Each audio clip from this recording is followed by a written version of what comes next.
This week's specials for Miles Franklin are 1 ounce 2023 silver Krugerrands only $3.10 over spot, along with the beautiful 1 ounce gold Australian backdated kangaroos for only $59 over spot. We have the lowest competitive pricing, weekly discounts, personal service by yours truly, one of, if not the most reputable, trusted company in the United States, and we have the largest inventory of precious metals I've personally ever seen. Once again, that's Slayer at milesfranklin.com. Now let's jump into the video.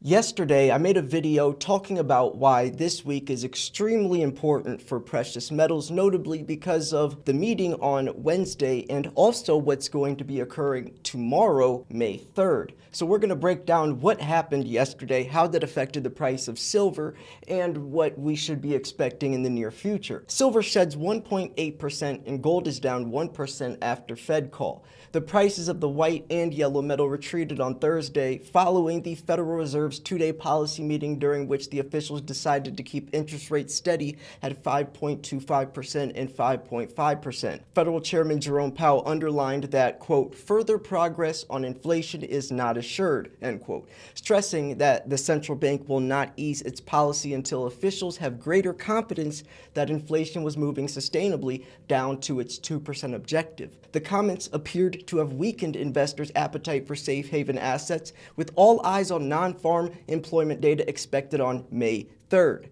Silver fell 1.79% to sell at $26.17 per ounce, and that was at 6:19 Eastern Standard, and gold was down 0.98% to trade at $2,296 an ounce. Right now, silver has bounced back up. It's at $26.70. If you look at the daily chart, you can see it's still it's bouncing, and it's bobbing and weaving. It's doing what it does, rightfully so, because there's a lot of stuff happening this week. Now people are starting to speculate on what is going to happen tomorrow as the non-farm employment data comes out. But remember, silver is extremely volatile, and right now people are on the edge of their seat, rightfully so. Times are crazy. In the bigger picture, the grand scheme of things, we all know what's inevitably going to happen with the dollar, and we all know how this plays out. Right now, this is just an opportunity to get silver on a discount, right? Like if you go to the store and you want to buy shoes, you don't get excited when the shoes are more expensive. You get excited when they're on sale. Right now, silver is on sale,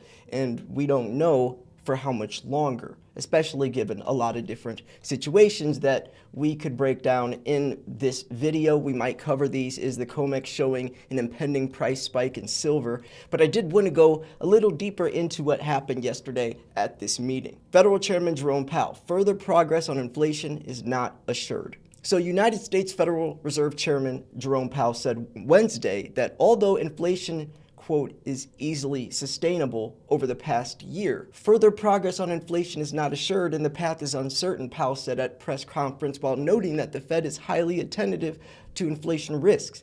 He added that the data on inflation, which the central bank received this year so far, has been higher than expected. He reiterated that the Fed remains committed to its goals and added that there will be no interest rate cuts until there is certainty that inflation is moving sustainably to the 2% target. Powell warned that the central bank might need more time than previously thought when it comes to gaining this confidence that starting to loosen monetary policy is the right move. You have people on both sides of the fence. You have the optimistic and you have the ones that are pessimistic, and you're going to have a lot of people just wondering what's going to happen, and we never really know. Like they said, right, we need more time to start seeing this. We need more time to see what's going to happen to gain this confidence if we want to start loosening monetary policy, or even see if that's the right move at all. So it's one of those situations where they come out and say something, and even after they say something, it's still going off of something that's not even happening yet, and it's all just speculation and assuming. And that's why you have to take these things very lightly, because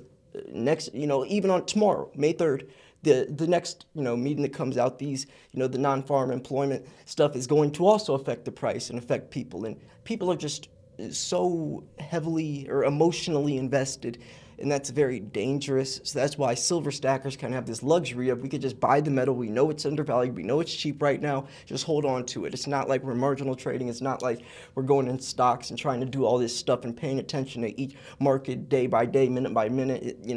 That would drive me crazy personally. And I feel like we don't have to worry about all that necessarily. It's still nice to pay attention and understand what's happening. But in the grand scheme of things, we just buy it and hold it. So let's dive into this article titled Opportunity: Silver to Face Historical Deficit as Industrial Demand Grows, because it goes over silver's dual purpose role and it gives some good insight on what the meat and potatoes is versus also the charts and what this could mean in not only the short immediate future for silver's price, but also from a longer term perspective, like I talk about the micro and the macro, trying to mix those together to get the best idea of what's really about to happen. So silver, often seen as a dual purpose investment due to its status as a precious metal and its industrial utility, is facing unprecedented challenges. The 2024 World Silver Survey, released by the Silver Institute and conducted by the UK-based research firm Metals Focus, underscores a severe forecast. The silver market is entering its 5th consecutive year of supply deficits, intensified by robust industrial demand. So this year, the shortfall is set to nearly double, reaching a critical 265 million ounces, driven by heightened needs in technology and renewable energy sectors. What do they mean by that? 265 million ounces in the red, folks. In the past 3 years, we're approaching over 500 million ounces of silver in the red.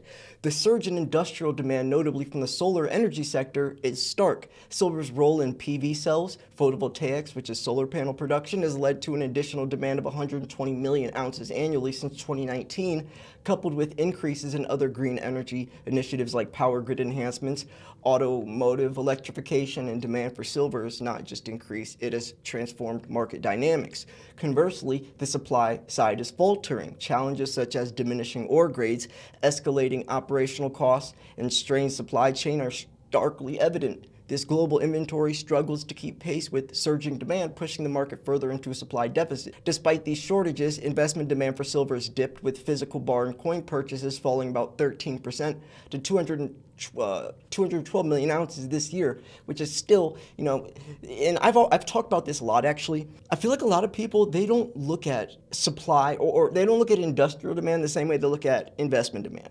See, investment demand is much smaller, and I feel like when they try to compare, or when people try to compare silver's monetary role versus industrial role, they also peg together the investment sector versus the industrial sector. It's much different, right? Like they mentioned, 212 million ounces for the investment side, when you're talking about a billion ounces more, literally a billion ounces more from the industrial side. It's a whole different ballgame. Some recovery is expected, particularly from Mexico's Pensaquito mine, post-strike resumption and potential expansions in US and Morocco. So you see global supply, you see right now the light blue's mine production, red is silver's price. Recycling is the green. And you can see with recycling, it pushes up to like 900 million ounces, we'll say, give or take. That's concerning because demand, we are talking about 1.24 billion ounces now. They think they're projecting could even be 1.4 billion ounces. The whole point of me showing this part is even on a great year, right? Our best year, which 2016,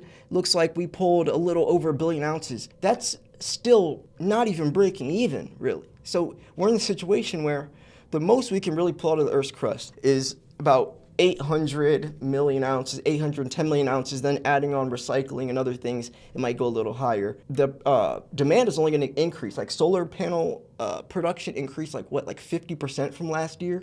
Then you have countries importing more silver. India imported 265% more silver this year from last year as of February. So despite gloomy investment sentiment, market analysts remain optimistic about silver's price trajectory. It's also worth noting that Bloomberg's senior commodity strategist Mike McGlone has also earlier shared a bullish perspective around silver, arguing it may be only a matter of time before this precious metal surpasses the price of $30 based on the asset's previous action. Additionally, U.S. economist Peter Schiff stated that silver is performing better than Bitcoin as a hedge against geopolitical tensions earlier this month, which is also very important to pay attention to.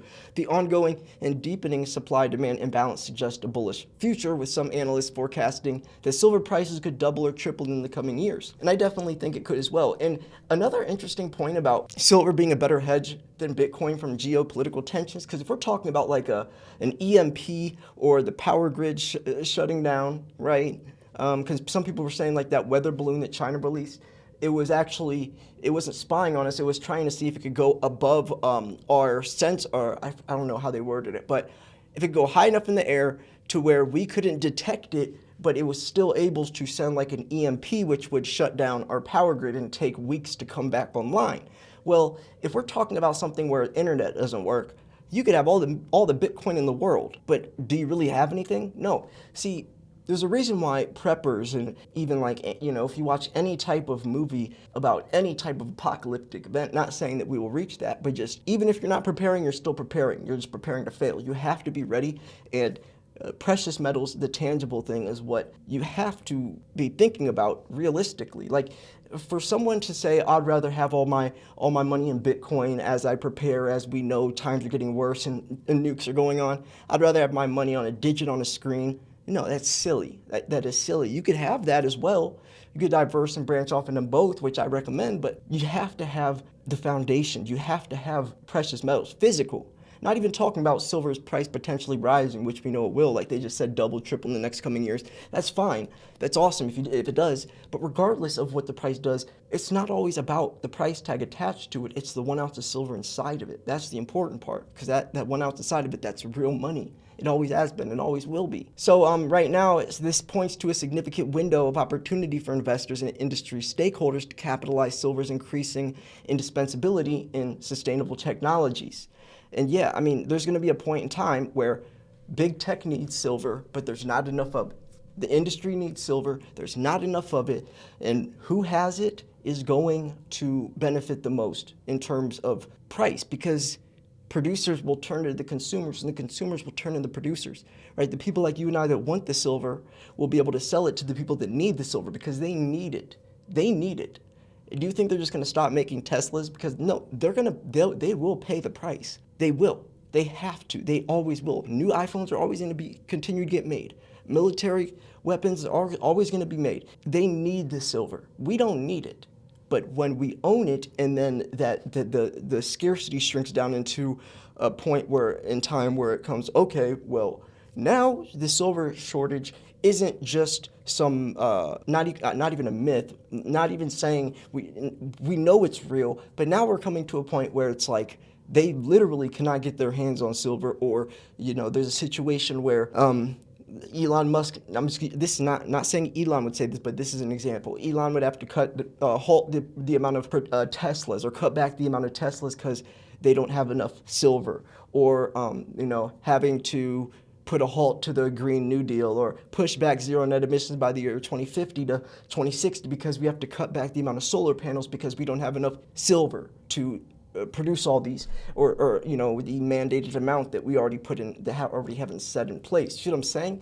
Is the way the supply deficit is going, there's going to be a situation. I think this is going to be by the year 2026. This is why I always say silver is going to quote unquote like skyrocket, triple digit silver, aka by the year 2026, because I think by then that's when it's going to be deep enough into it where everyone wakes up and says, okay, silver is extremely valuable. There's not much of it, especially moving forwards.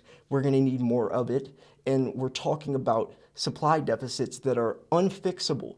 That's when the flip will get switched. Producers turn to the consumers.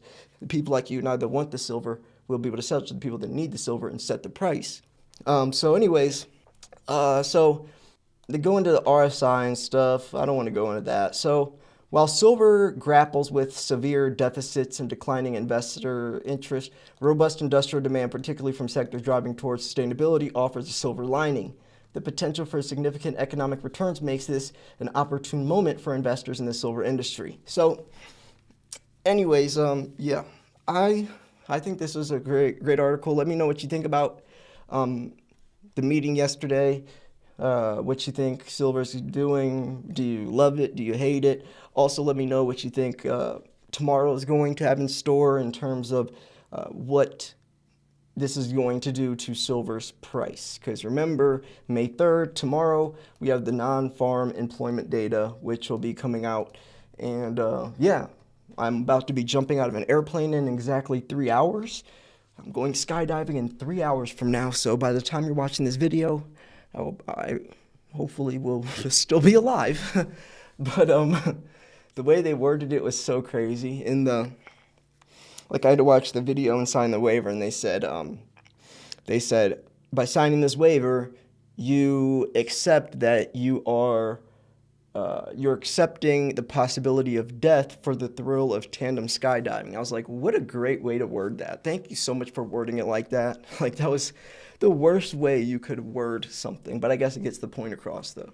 But anyways, yeah, I'm gonna go. I have some stuff to do, and I hope you guys enjoy this video, and make sure you enter the giveaway because it's going to be a crazy video. I'm really excited for this. So thanks for tuning in. This is Silver Slayer. I'll see you guys tomorrow. Peace.